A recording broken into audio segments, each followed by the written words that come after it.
They say not every house welcomes its owner. What Park Geun-hyo built with pride would soon reject him with fear. This is the story of the house that rejected its owners. The house that rejected its owners. In a quiet village surrounded by tall iroko trees, there stood a beautiful house at the edge of the road. It was freshly painted, well roofed, and bigger than every other house in the area. People admired it from afar, but nobody dared to stay inside it. The house had a story. The owner of the house was a man named Park Geun-hyo. He was a wealthy trader who had spent many years in the city before returning to his village to build his dream home. He wanted a house that would announce his success the moment anyone saw it. When the house was completed, Park Geun-hyo organized a small celebration. Drums were beaten, food was shared, and elders prayed for peace in the new home. Everything looked perfect, but the problem started that very night. The first rejection. Park Geun-hyo and his wife, Mamat Sadi, slept peacefully at first, but around midnight, Mamat Sadi woke up suddenly.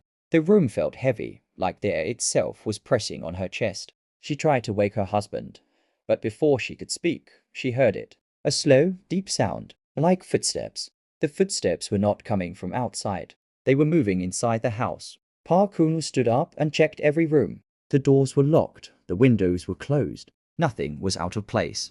They returned to bed, but sleep refused to come. By morning, Mamat Sadi complained of strange pains all over her body. Park Geun-hyo himself felt weak, like someone had drained his strength overnight. They ignored it and blamed stress. That was their first mistake. The house grows angry on the second night. The house showed its anger. At exactly midnight, the lights went off by themselves. A cold wind swept through the rooms even though the windows were shut. Plates in the kitchen began to shake. A loud bang came from the ceiling. Mamat Sadi screamed. Park Geun-hyo grabbed a torch and shouted, "Who is there?" No answer came. Instead, a voice whispered from the walls, low and calm, "You do not belong here." Fear entered Park Geun-hyo's heart for the first time. Before dawn, Mamat Sadi collapsed. Neighbors rushed her to the local clinic. The doctor found nothing wrong, but advised them to leave the house for a few days. Reluctantly, Park Geun-hyo agreed. The village knows the truth. When the elders heard what happened, they exchanged uneasy glances. One of them, Baba Tanda, finally spoke. "This land," he said, "was not empty. Years ago, the land belonged to a family that was chased away unfairly. Their home was destroyed, and their cries were ignored. The land was never appeased." Park Geun-hyo felt his legs weaken.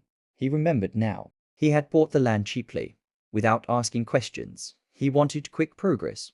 The elders warned him, "A house built on injustice will never give peace." The final attempt. Park Geun-hyo refused to believe completely. He decided to confront the house. One night, he returned alone. He stood in the living room and spoke loudly. "This is my house. I built it with my money." The house answered. The walls cracked slightly. The floor shook. Doors slammed on their own. Then the voice came again, stronger this time. "You built walls, but not peace." Park Geun-hyo ran out of the house barefoot and did not look back. That night, the house went silent. The lesson. Park Geun-hyo never lived in that house again. He later performed the necessary rites and gave the land back to the original family. The house was eventually pulled down, and a small shrine was built in its place. From that day, the village learned a powerful lesson.